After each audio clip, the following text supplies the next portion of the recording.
People just want to be heard. School, I need students, but I need teachers. Can't continue like this. Their voices re-echoing through time itself. We haven't done anything. If the tide is high, everybody run for safety. Their tears leave a sweet sour taste for all.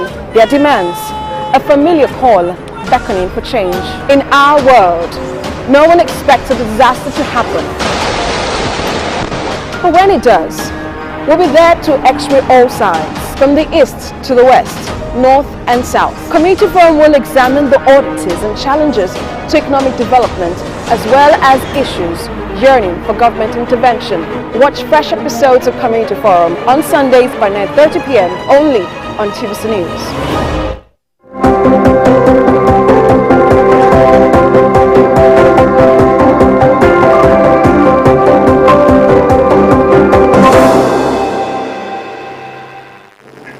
Okay, second time a charm. Good morning. Thank you very much for joining us. I am Yori Polari. And I was just saying that we're going to be talking today about food, and especially, shall we say, agriculture, and also ending hunger and poverty.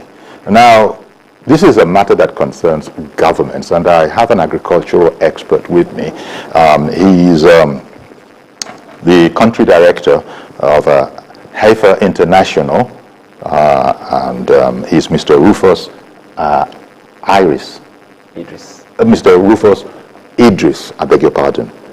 Thank you very much for coming on the program. You and your organization, Heifer International, you have a gigantic task. As I was saying, these are tasks that usually concern governments trying to intervene in, the issue of ending hunger and poverty. It's a daunting task. It is, sir. Now, your organization, it has a global spread. I think about 21 countries you were telling me just before we came on, and in Africa, around 11 countries. Nine countries. And Nigeria, the operation started in Nigeria, in 2021. That sort of gives us the backdrop. Now, how would you evaluate the current administration, President Tinubu's agricultural program, as has been, stated in the roadmap, vis-a-vis what you people are also trying to do, which is intervene to bring down hunger and also to bring down poverty? Thank you so much, sir, and thank you for having me. Our pleasure. The issue of addressing food security challenges, addressing poverty issues, it's a general and collective task. So government have a role to play, the private sector have a role to play, the donor community have a role to play, development organizations like ours have a role to play, and also the farmers themselves and everybody else within that space have a role to play. It's an entire ecosystem that we're talking about. And the good thing is, year in, year out, every government that we've had in this country had always prioritized agriculture as one of the sectors where we can address issue of poverty, issue of food security, issue of even securing people's livelihood. Because you agree with me very clearly that agriculture today is our biggest non-oil sector that we have, that contributes about 24% of our GDP, that employs more than 2/3 of our people, or provides sort of livelihood for them as well. In Nigeria? In Nigeria. And also in Nigeria as well, agriculture happens to be that space where every single government have come up with a bold statement and agenda on how they intend to leverage that to unlock the potential within that space. We've had in the past, starting from days of Green Revolution, we had the Vision 2020, we had the Agricultural Transformation Agenda, we had also the Agricultural Promotion Policy. The last government had the NATIP, which is the National Agricultural Transformation Implementation Plan, and now we have the new government talking about agriculture as well. So it's a space where you can address a lot of issues. And if you look at the agenda that in the President's manifesto, it touched some salient areas that need to be addressed critically if we must unlock that potential within the food space. We must get ourselves more food secured. If we must ensure that we can produce locally to feed ourselves. And there's also a bold statement, for instance, in the policy where it talked about import substitution. That's a huge one. Today, our population is growing very, very fast, about 3.2%. We're at about 200 million people, and we are still growing. We can't even feed ourselves. So we feed ourselves likely from food importation. This is so much money out there that's left on the table for farmers that would have been able to bring that back into the system if we empower farmers to produce in country. If we empower farmers, because anybody who takes a plane ride going anywhere in this country, just looking out the window, will see so much land, especially the longer your journey, the more land you will see. And I'm sure most Nigerians that have been on such flights watching will be wondering what's going on. There's so much arable land, and it just seems to be virgin land. That's the way it looks. Now, part of the problem, I think, is that agriculture, which used to be a profession of pride in the past, suddenly has sort of lost its luster, its glamour. Everybody's moved to where you can't undertake agriculture. They've moved to the urban centers, and they've left, arable land. They've left, the rural areas, and it's just not fashionable anymore. Now, if we don't get everybody involved, or as many people as possible, you spoke about Green Revolution. Back in the day, I remember it was Major General, Lieutenant General Olusegun Obasanjo at the time, as he was so called at the time. He was one of the promoters of the Green Revolution, if I'm not mixing up my timings. And everybody was encouraged that, look, have a little farm, have a little thing behind in your backyard to sort of bring back that whole spirit of we are not strangers to agriculture. Even when we can't do it on a mammoth scale, we will still do it. Now, all of that seems to have gone. And yet, agriculture is the only way out. And here you are, you want to end hunger and poverty. So just bringing people back to the straight and narrow path of this is survival for us. It's not something that needs to be disdained. Do you think that's a big deal? It's a very big deal, and that's why there's been a shift in thinking from even calling it agriculture in the first place. Okay. To now saying it's agribusiness. It has to make business sense. People go into this to make ends meet, to make some kind of income in a way that is sustainable over a long period of time. So if you look at those green areas and green lands that you see from the flight, there's a lot of challenges why sometimes people are not really out there cultivating them. For instance, one of the highest costs of crop production is even land preparation and land clearing. Government must deliberately invest heavily in providing infrastructure that help to make those land cultivatable for smallholder farmers and people that, because I mentioned smallholder farmers a lot because 80% of our farmers in Nigeria are smallholder farmers, and they produce 90% of the food that we consume locally and that we produce in country, not the one that we import. Now, there must be a deliberate attempt, which also I've had in this manifesto, to provide more opportunity to clear more land for smallholder farmers so they can cultivate and grow more foods for us to produce, and also make tractor services more available to smallholder farmers, accessible to them, and also at the price point that makes sense to them. And also going to the farm, sir, you can agree with me that a lot of insecurity challenges lately has really drove a lot of people out of the farm and running back to the city. So the government has also made a boldment saying that they're going to address the issue of security. That's why we talk about the ecosystem. So if the enabling environment is not there, nothing else will thrive. And also the issue of finance. Today, agriculture is seen as a very risky business, and there's not enough money going into that space. Of the commercial loans that went out to agriculture in a couple of years until now, most time you say around 2% is what goes to agriculture, which shouldn't be. Okay, that's the case in Nigeria. But for comparison, in the best case scenarios, what is the kind of percentage that they are operating with? In the best case scenario, agriculture is prioritized. Some countries that's all they rely on. So there's more investment going into agriculture. There's a lot of de-risking being done by the government to ensure that even the private sector and the financiers want to put their money into agriculture. And there's also a system to help increase the productivity level for the smallholder farmers that they have a nice reasonable margin to be able to pay back some of those loans, and also building their capacity as well. There could be different kind of instrument. When you say smallholder farmers, to give us a sense, especially a lot of us that are more urbanized nowadays, what is a smallholder farmer? What, about 1 or 2 acres or less? That's correct. So smallholder farmer is someone that plow within 1 to 2 hectares of land. Hectares? Hectares of land, correct. Hectares? Hectares of land. Like 1 to 2 hectares of land. How many acres are in a hectare? Or is it the other way around? It's the other way around. So the acre, for instance, is even way, hectare is more bigger than the acre. Okay. Hectare is bigger than the acre. Correct.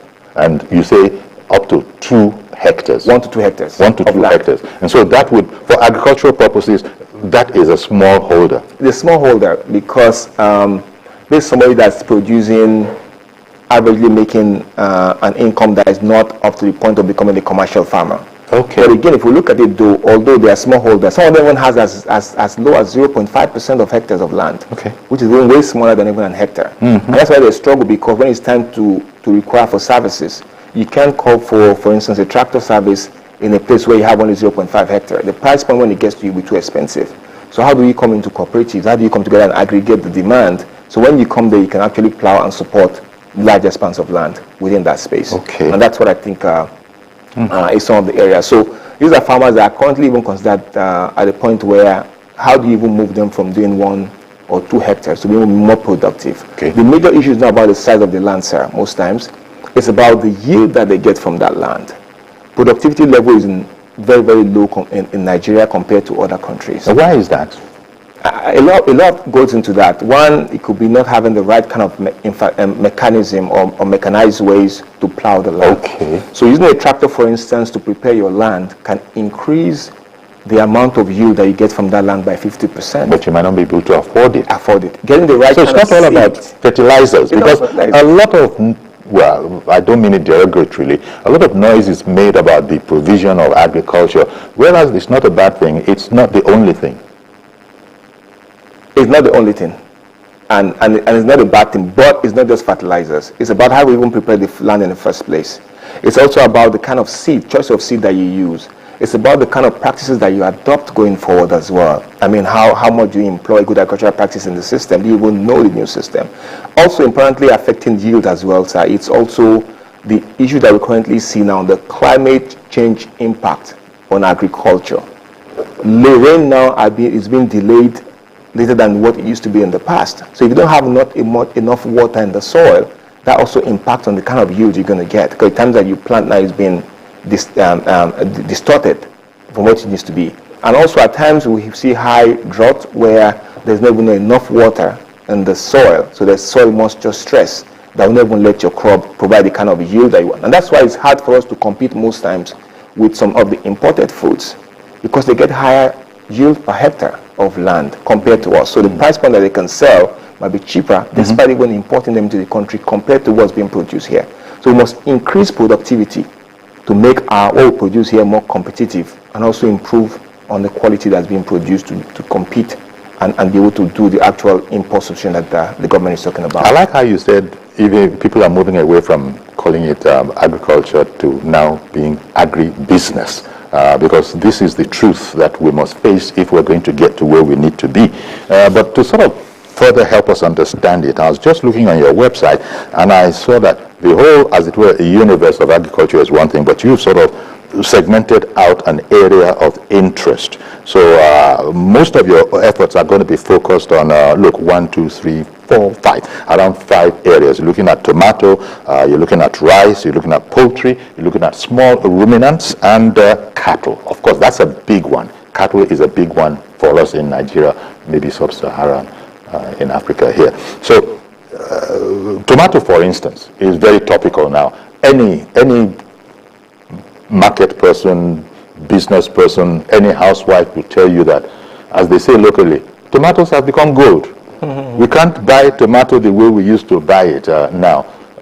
And that is linked to quite a number of situations. I imagine security is one of the big ones, because people are saying that those, there are varieties of tomatoes. There's the, for whatever, I don't know what the proper name is, but there's the Yoruba tomato, as they put it. The ones that we are calling, if you know that one. And then there's the one that doesn't have these grooves in them, that is all shiny and can be all big, and that is thought to be northern tomatoes. Suddenly there's a lot more of the Yoruba tomato, that is now coming into the system, as opposed to what they were referring to as northern tomatoes. Those are the kind of movements that we can't afford to let get out of hand, can we? And is Heifer working on all of that? Yes, we are.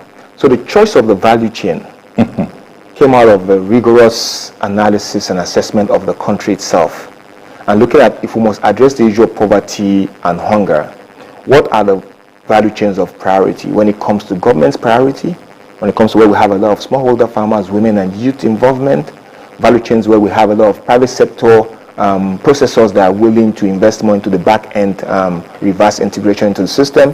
Value chain also where we can integrate a lot of technology and innovation to help spring up that space. That's why we come to this value chain. Tomato, for instance, Nigeria today, we are one of the largest importer of tomato paste. Paste. Okay, yeah. Of tomato that we consume in the country, we barely produce 30% of what we consume in the country. Do we make tomato paste in the country? So there's some companies in Nigeria making tomato paste, okay, and there've been a lot of importation of paste as well. Okay. There've been previous government policies to even reduce or to abolish importing the paste and using tomato from Nigeria. But again, it still boils down to one, the productivity level, the amount of tomato that we make per hectare of land, and also importantly, sir, it's the issue of being able to address climate smart impact on tomato production. This year, rain has been heavily delayed. Tomato production didn't do well for those that planted the time that should have planted, so we don't have early tomato coming out as much as should have been within that space. Another critical issue that we see there also is the post-harvest loss that happened. In the tomato value chain alone, farmers lose between 40 to 60% because they don't have any post-harvest handling or storage system in place. There should be a cold chain support from the time of harvest to the time of sales or consumption to the end users. 40 to 60% is lost in simply because of storage deficiency. Access road to get tomatoes out from the farms to where it's going to be processed are critical things that are affecting this particular space. So there's a need for cooperation between both the private sector and also government to increase on infrastructure around tomato production. Access road to get tomatoes out of the farms, storage system from the point of harvest to ensure that we increase that shelf life till it gets to the point of being processed either by processor or is being consumed directly as well. And also looking at how we can support irrigation. We rely heavily on rain-fed tomato production in the country. Irrigation is an important part, so we could use solar irrigation. So that is not doing now. That is not highly developed. This, the irrigation is not as highly developed as you might like. You say we're really depending on the rain. It's not highly developed. So right now we largely depends on rain-fed agriculture. When there's no rain, we don't grow tomato. We grow tomato without water is not doing well. That's why, for instance, we're doing a major project now in a part of Lagos, Agric. We found a huge number of tomato farmers living within the Atlantic Ocean and the lagoon. They don't have access to any level of fresh water. They rely on rain heavily. The water from the lagoon is salty, the one from the ocean is salty. So we're doing a major borehole drilling there, commercial borehole, powered by solar. So that farmers can have access to fresh water. They can grow tomato all year round. So these are things that we think can be built in irrigation systems. Irrigation system for them to feed the tomato production. Because you've actually just gone into the other question that I was going to ask. We have the time, and we'll also have to make time for callers. That is how Heifer International possibly can collaborate with the Tinubu administration, for instance, because it's also heavy on agriculture.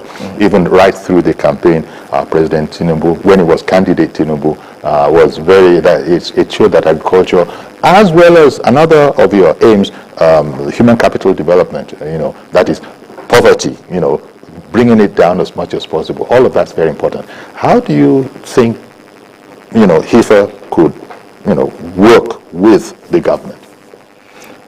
I believe, like I mentioned earlier, that it's an entire ecosystem, which everybody play their own part. Critical areas where we can collaborate are areas that address critical issues that affect the farmers on the production side and also on the market side of those that must develop. First is land preparation. Right now we're investing heavily in tractors, financing tractors in the country to ensure that farmers can have access to tractors even in the remote areas of this country. And that way they can cultivate their land faster, 40 times faster. They can get 50% more increased yield, and it can be at a price point that they can afford, even cheaper than manual labor of what they produce. But when cooperatives doing this, helping smallholder farmers, to acquire services of heavy-duty equipment like tractors? So it was done in the past, but today we have a lot of moribund tractors around the country because of the structure in which it's been managed. We have tractors that have been owned by cooperatives, and the management and maintenance of the tractor was difficult for them. They couldn't access technicians to fix the tractors. They couldn't get access to parts for the tractors. So when it goes to a point, they become moribund. They become abandoned in one place, and farmers have to request for tractor services from 4 or 5 states away from them. The cost of bringing tractor down to them already is too expensive. They can't even afford it. So if we can get more tractors available, train more technicians, which we're doing now, training more technicians that can be available in the local areas to service those tractors, to maintain them. Get dealers of those, producers, manufacturers of those tractors to produce parts and make it accessible in hubs within those areas where you can easily get the parts and fix those tractors will really help and go a long way. In the area of climate smart agriculture, we all experienced the flood that happened last year. A lot of farmland was washed away. We had serious issue with food during that period. What we're doing differently is how do we encourage more farmers to embrace insurance schemes that work, that can insure farmland for smallholder farmers. Right now we have over 60,000 smallholder farmers that are going through our insurance scheme program, where we insure their farmland for flood, for drought, for this, any other natural disaster that can affect their farmland. So it builds the resilience of the farmers to stand climate change impact. Also weather forecast and advisory. With simple technology, farmers can get to know every single day what will weather look like tomorrow. Will it be raining tomorrow, so I can choose what kind of activity I can do on the farm tomorrow without wasting some of my inputs. Will it be windy tomorrow as well? As another area we can also collaborate and work. Also access to finance. Government has done some unique thing around the Anchor Borrower program, for instance, trying to get funding to smallholder farmers and tie that to the off-takers that can off-take. But in its implementation, there's still areas that actually didn't work quite well. Interest rate for smallholder farmers must be critically looked into. It must be a product that fits the calendar, the farming season, the calendar of the smallholder farmers. Someone that needed to plant at the particular time of the season, get the input loan 3 months, 4 months down the road. They will not pay back that loan because the input is coming so late, you can't even use them to cultivate anything, and you can't get the kind of yield to pay back those kind of funds to government at a time when it's time to actually repay back. And that's where we can also collaborate with the government and do some critical work. And also building the private sector side through policies that encourage more investment into the private sector side. We can't support smallholder farmers alone. They don't stay in isolation. They are within an ecosystem. We must also build the private sector side that drives the demand from the smallholder farmers, and that see a price point that encourage them more to patronize local production compared to trying to get goods imported. These are serious areas that I think there's opportunity for collaboration with the government and being able to help our smallholder farmers. At the end of the day, we can actually say we can get our country more food secure. Indeed. And the other thing where you on your own, that is Heifer International, you're also interested in something else government is interested in, which is employment of youths. Talk to me a bit about the youths and women aspect. Those are people that you want to help, and I'm reading in other African countries, it might well be that that's the situation with us in our country as well, how women are being, so these are rural women that are now being made independent, because they are earning, you spoke about a living, but you added as a word qualifying living. I can't remember it now. I saw it on your website. Living income. A living income. Thank you very much. That's very, very important. As opposed to just, petty. That people actually have a living income in other African countries. How would that figure here? One is as it relates to rural women, and then two, as it relates to the youths. So one of the biggest tool and power that we have as a country that we don't tap in as much is our young population. So more than 50% of our population are young people, age 25 and below. And also these are young people that are tech savvy, that have a lot of entrepreneurial skill and drive that we're not really taking advantage and pulling into. Within this population as well, we have 53% of them either being unemployed or underemployed. So it's a critical set of people that we must embrace and look into. But it's been very challenging to drive or get them to go into agriculture. The average agriculture farmer in Nigeria today is aging to around 50, 60 years old. And the younger ones are not coming in. So we have a disaster building up for us. We're just waiting to happen. Waiting to happen. So we must get young people to be interested to go into agriculture, and to do that, it must be attractive to them.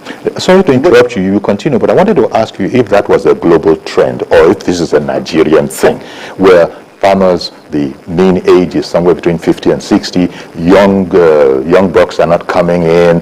Is the pattern similar around the world, or is Nigeria special in that regard? So we did a special study across Africa and look at that and compare to some other part of the world. It's a trend that we're experiencing across most of the African countries. Mm-hmm. But in some other developed world, it's not the case. And we'll find out what is really happening within that space. Why is that so? Number one is that we do a lot of subsistence farming. Our farming is not mechanized. Okay. So the young people want something that will not require the manual, tedious way of agriculture, agribusiness in the country. They want to see something more easy for them to go into, like they've done in that space as well. Yeah. So let's see how we can mechanize some of this process. Let them be able to access simple tools or equipment that can reduce the amount of man-hour or power that you require. And that also limits women from being involved in agriculture. Our recent tractor program shows that more women now are cultivating land in the area that we have tractors than they used to in the past. Because now they can access tractors that can help them plow the land, get the lands ready, reduce that power that is required. Another part is access to finance.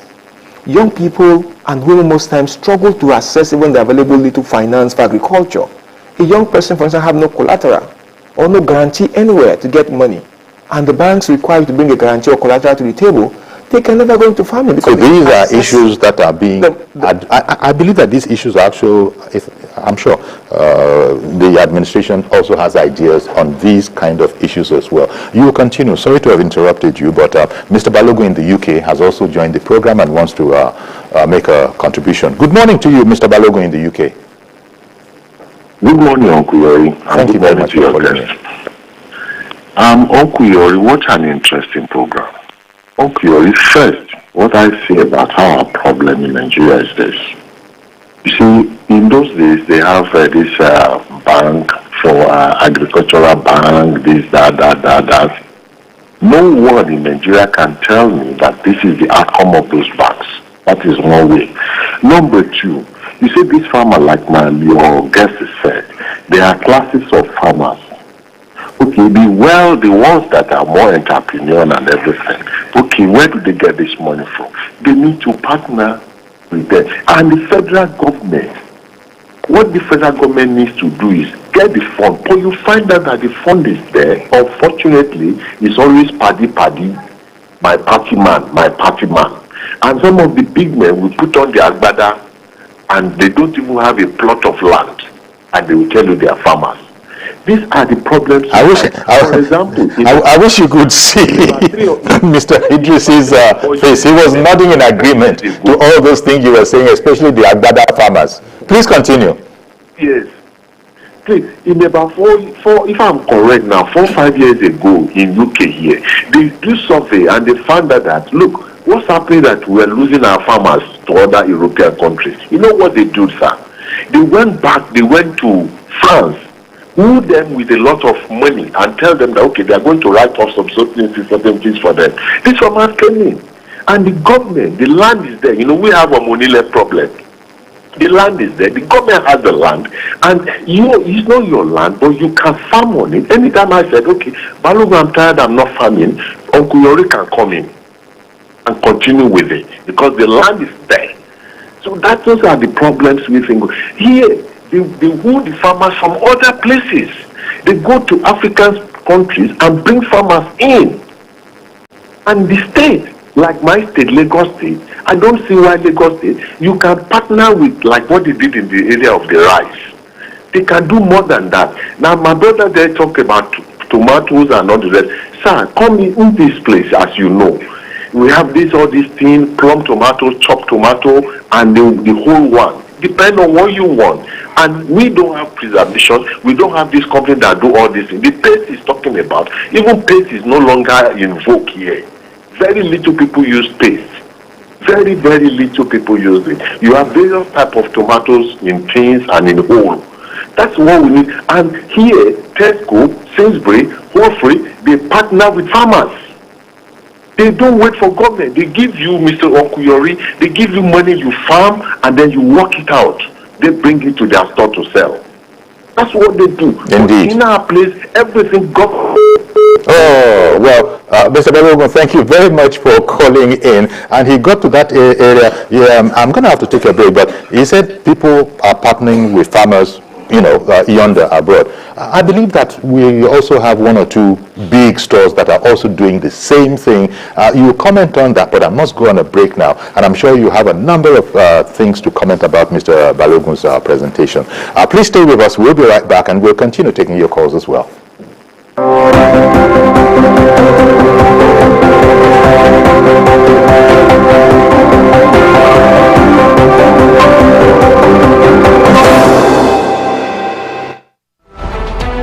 Every major news story is with many perspectives and layered with different levels of impact. Hello. What time did this happen? We will be right there.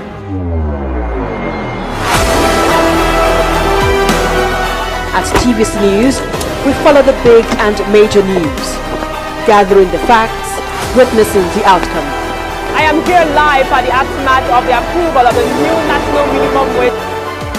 We are TV Station of the Year, not just for breaking news, but for being first, fair and accurate. TVC News, first with breaking news. In the month of July, on the 2nd of July, the global community celebrates World Sport Journalists Day. The 5th of July is the first anniversary of the Kuje prison attack when some Boko Haram insurgents escaped. The 7th of July marks 25 years since the winner of the June 12, 1993 presidential election, MKO Abiola, died. His death occurred in 1998. 11th of July is World Population Day, while 15th is World Youth Skills Day. On the 17th, attention is turned to World Day for International Justice, while 18th of July is Nelson Mandela Day to honor the former South African leader. 25th of July is the World Diaspora Day, and on the 28th, the World Hepatitis Day is commemorated, as well as the World Nature Conservation Day. On the 29th of July, President Bola Tinubu will mark 2 months in office, and the 30th of July is World Day Against Trafficking in Persons. Brace up and tune in to TVC News for in-depth analysis and reports. TVC News, first with breaking news.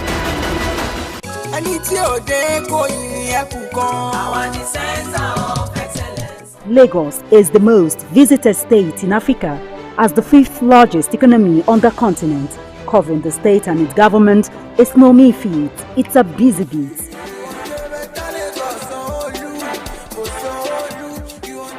We go beyond the curtain of tapes to traveling far into the deep.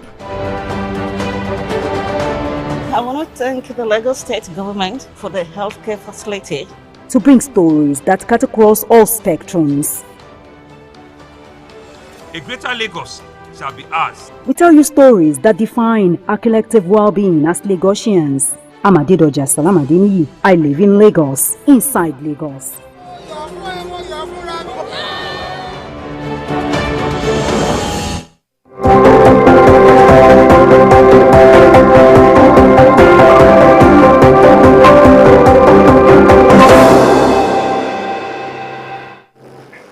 Okay, welcome back, and we're talking food actually, or generalize it a bit. We're talking agriculture, and we've since heard from our guest that actually Mr.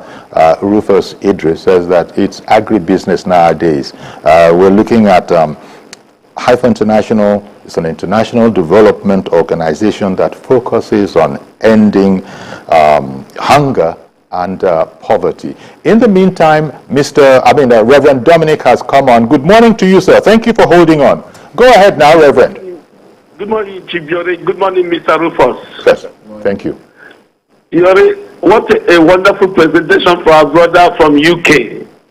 But you can agree with me, Yori, that presentation is good and wonderful in an ideal society. Yori, it is on record today, I may be wrong or right, that the majority beans we eat come from Borno State. Don't mind the propaganda on television. Most of our farmers on Borno State cannot access their farm. Why? Security. The topic this morning is agenda for Mr. President on agriculture. That one agenda is supposed to be security. Professor Wole Soyinka called a particular state in Nigeria a food basket. You know where the food basket is? It's Benue State. For 10 years now, Benue State people and the farmers there cannot access even their farm. How do you produce? In the southeast, our mothers will not go to farm again because of it at home. How do you produce? Don't mind the big farmers or what they call ankle growers. I come to the man talk of Agric bank. Okay. Here. When you borrow money to go to farm and you cannot access your farm, what do you do about that loan? Nigerians are very blessed. I wonder how we survive for over 15 years now. We can't go to farm and we still have tomatoes, we still have beans, we still have yam. Why people cannot access their farm? The greatest agenda for agriculture, Mr. Rufus knows what I'm saying, is security. So even though we cannot get farm and produce what we can export, we can farm to produce what we can eat.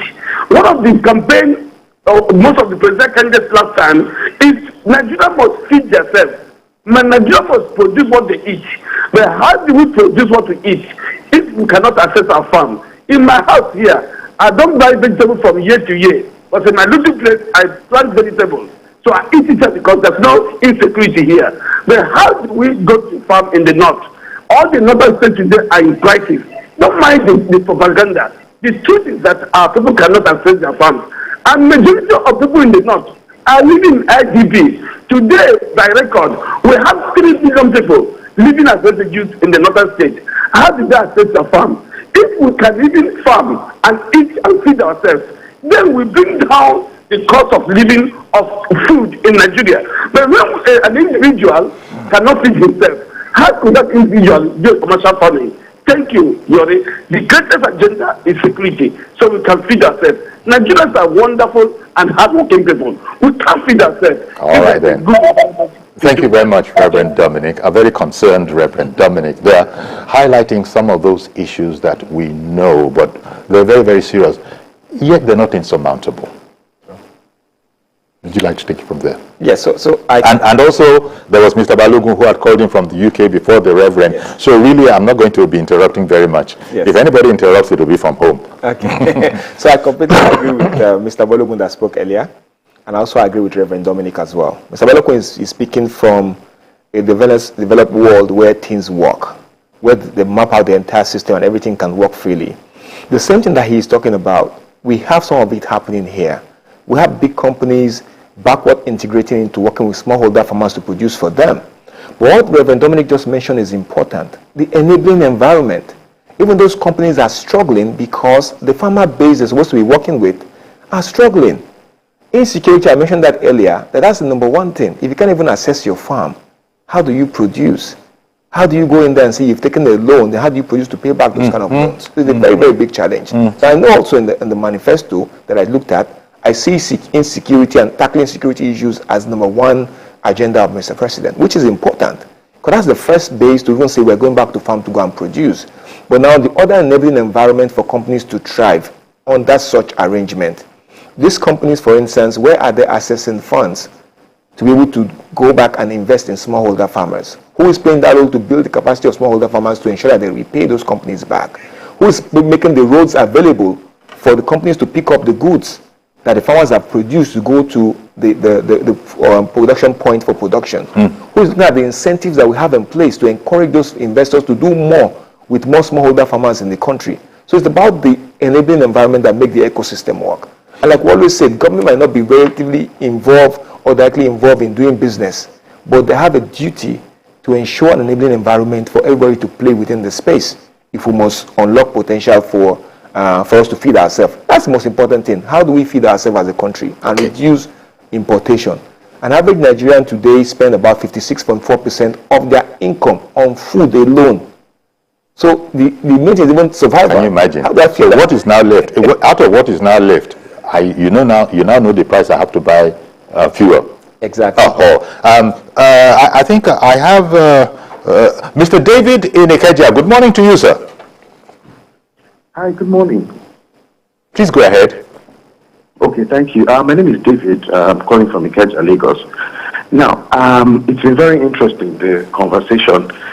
But, in Nigeria, we can be very emotional. So, I could relate when Mr. Balogo and the Reverend also called. But I'm looking at it from an angle where we may need to start with the low-hanging fruits. With what's available, with what's obtainable, how do we leverage or optimize the potential of farmers, the ones that, as we speak, have access to their farms? That's one. My second question is, what about the young people? How do we make farming attractive to these young ones? Most of the farmers in Nigeria, in the next couple of decades, might be out of the scene. What programs can we design that will attract young people to this space? For example, look at what's happening in the financial sector. We're talking about fintech. A few years ago, it wasn't that way. What changed? It's happening in the health sector now. There's telemedicine. The truth is that we must wake up to the realization that the future of this country would be driven by the young people that we are refusing or we're accepting to carry along today. And I tried to do a little research on agri-tech companies in Africa, and Nigeria has some of the biggest ones. So how are we bringing young people into the agricultural sector, into the agricultural space, and encouraging them to partake in different value chains that will drive this food security that we're heading towards? All right, then. Thank you very much, David, for calling in on that. There are many fruits, so to see, to plug from there. And while you're at it, because there were also related things, maybe you want to, say one or two words about the Ankobora scheme of the previous administration and how relevant or not that might be in current times. So I think the Ankobora scheme design was actually to address the issue of market-driven production. So identifying anchor that will be the market, and that work with group of smallholder farmers that can put themselves in cooperatives or in groups, and they can produce to meet the demand in terms of quantity, in terms of quality, and the like. Do you think it met its objective, or is it a work in progress? So I'll say it's a work in progress. The intention and the aim behind it is good, but the government will and the support and the implementation. So most times in Nigeria, we have very well designed strategy or model or scheme. In the implementation, most times we get things wrong and not implemented the right way.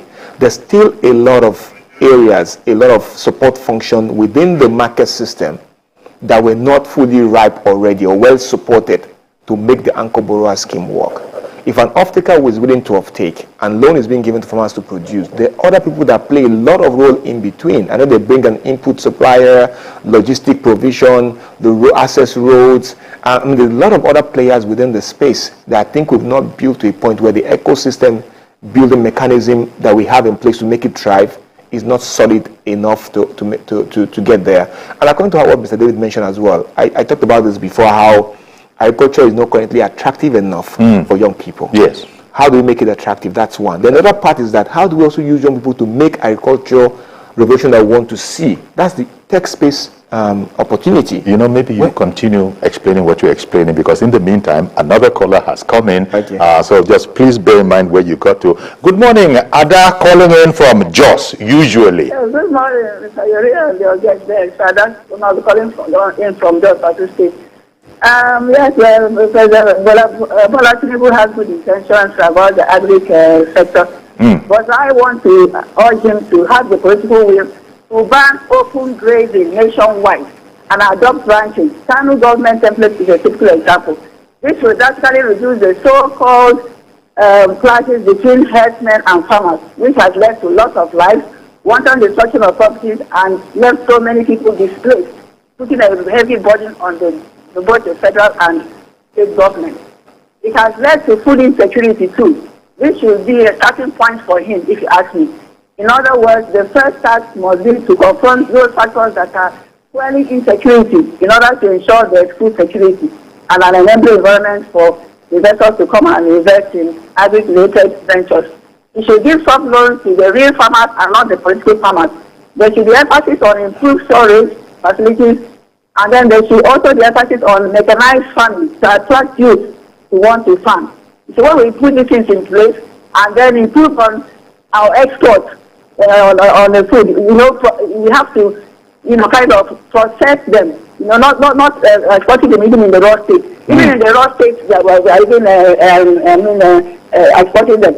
We have had instances of being the crops or whatever we are sending being rejected because the farmers don't really know how to go about preserving these things. Okay. And then the kind of pesticides they're using or fertilizer or whatever. So they get rejected. A simple example is like yam and the rest of them. Yeah. So when we do all these things and cut down that is this idea of importing and depending on the imported kind of food and all that, let us also patronize our own farmers. And okay. Start from the federal government or state government. Okay, Ada, thank you very much. We're going to have to leave it there. Appreciate you. Sorry to have interrupted you, but thank you very much. Now, you mustn't give the impression that our youths, our modern youths, highly capable and studied, are not involved in agriculture as it is. It actually is on ground, but it's nowhere near the kind of scope that you say is required and that Ada is saying, and just about everybody else. Isn't that the fact? That's the fact, but there's also a trend that we're seeing that if government can harness that, it will actually lead to where we want to get to. A lot of our young people today, like David mentioned earlier, are involved in a lot of tech solutions, solving major issues in this space. That's right. We have young people that have designed different digital applications where you can use to assess market from wherever you're producing. You can access finance from wherever you're producing. You can access input. They have people that have designed drone systems to be able to at least spray your service, spray your farm, spray your farmland using drones, which are young people that are doing that out there. We have young people that have developed technology to where you can order tractor like Uber, and tractor will come to you and service your space. In regard to what you're saying, places like Kenya, I have been, reading in the past, are much more ahead of the curve than we are on this whole matter. That is bringing all these smallholder farmers together with the most basic of phones. I don't know how they went and did it. You don't have to have the most basic of phones. There are networks of farmers, and so there's a pool of knowledge and all of that. Is that a kind of thing that your organization would encourage, or is even necessary here?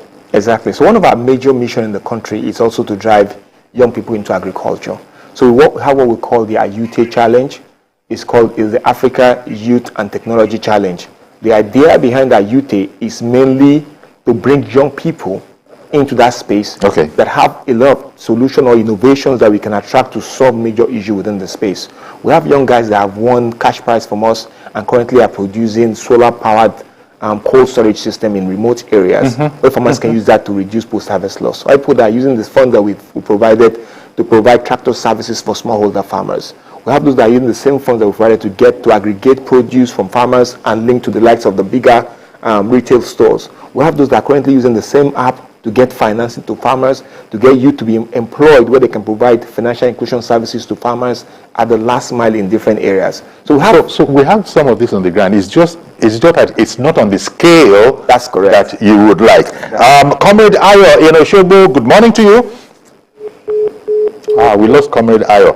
And Comrade Ayo is a long-time viewer who usually contributes and hasn't done so in a long while. And I imagine that this must have interested him enough that, look, I'm concerned now. And you want everybody to be concerned like that. In fact, Mr. Balogun was saying in the UK, he's talking about all those giant chains, the Tesco's and all of that, and how they are liaising directly with farmers. What is our own local one here? One of those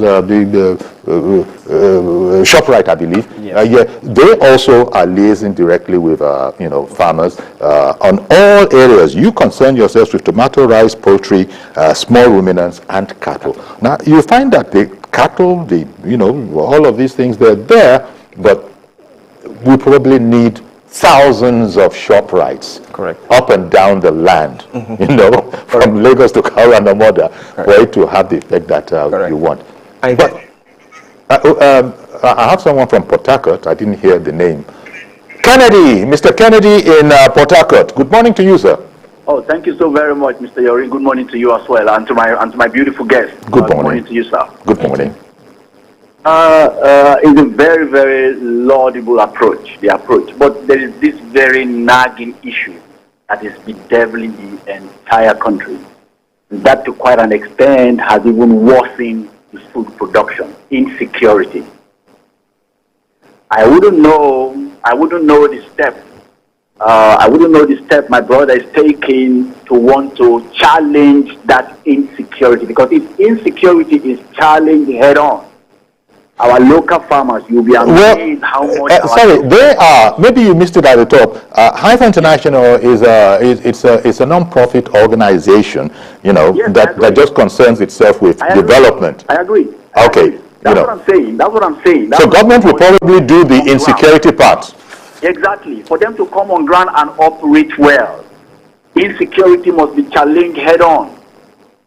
I get you. Because insecurity, to quite an extent, has bedeviled our local farmers that, if you look at it, contribute majorly. You're right. To feeding the country. You're right. I want to a whole lot of them have been scared away from their farmland. They can no longer access their farms because of insecurity. They are no longer safe.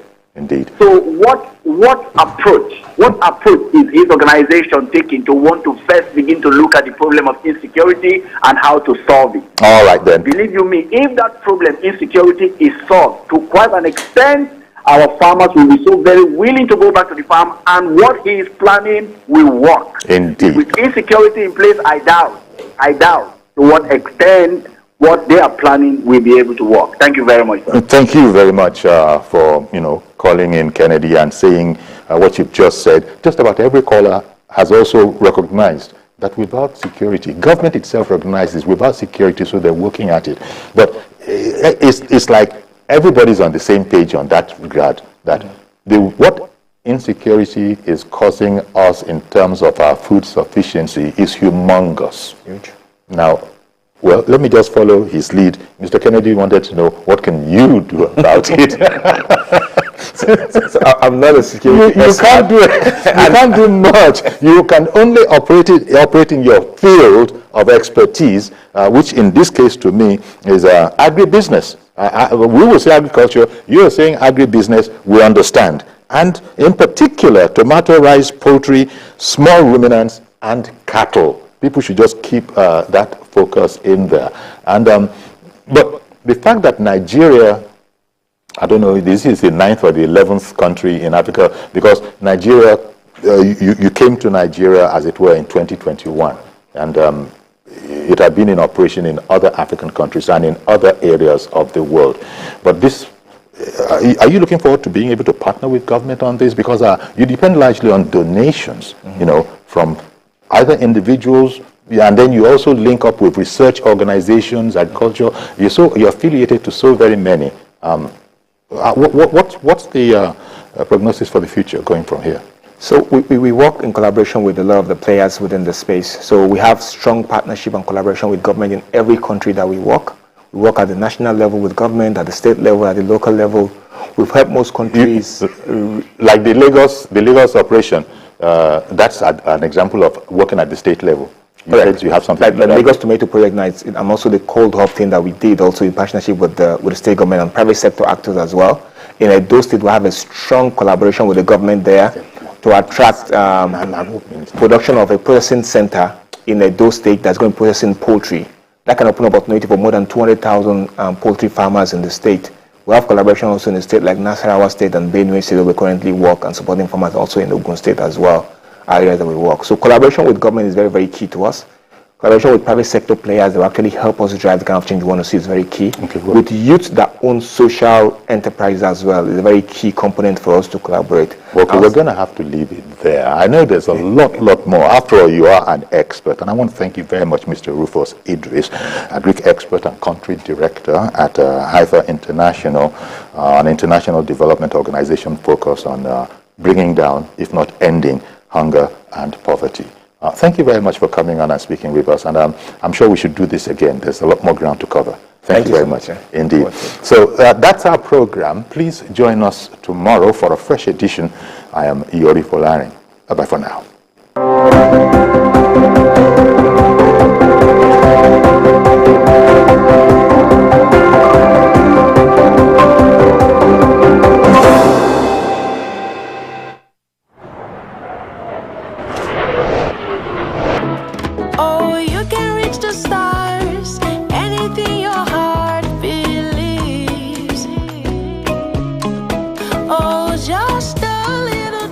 Here's to the odd defiers. To those who break through the limits. To those who always go for it. The following is a paid presentation by ShopX TV. Do you spend the night trying to get comfortable? Your knees rub bone on bone. Your back and hips ache. You wake up in pain? Not anymore. ShopX TV is proud to introduce the Contour Legacy Pillow. The patented ergonomically